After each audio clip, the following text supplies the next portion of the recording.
Last issue we looked at an overview of the Grow coaching model, and there we covered the first step of the coaching process. So if you haven't yet seen it, be sure to view that issue to understand how the first step of this process is done. Once you've reminded the person that you're coaching of the development goals, the next step is to establish the current reality. What is the current state of things?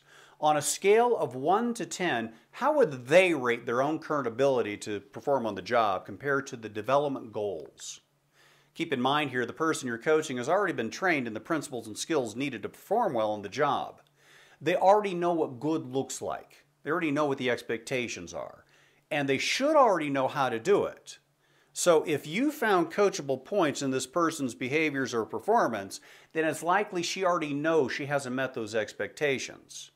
So your next question to her should be something like, Sarah, on a scale of 1 to 10, how do you think you did on the call? There are several reasons we suggest asking the question in this way. First of all, using a scale of 1 to 10 allows us a means to measure performance. Second, a response of anything less than a 10 confirms there is room for improvement. And third, asking the person you're coaching to rate his or her own performance is vital to transferring ownership of those improvements to that person.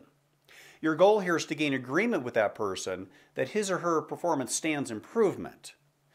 Now, be sure to push back on any unrealistic rating, such as a 9 or a 10 when the performance was really more like a 4 or a 5. So freely appeal to the standards of the training if you need to. But also be sure to pick your battles carefully.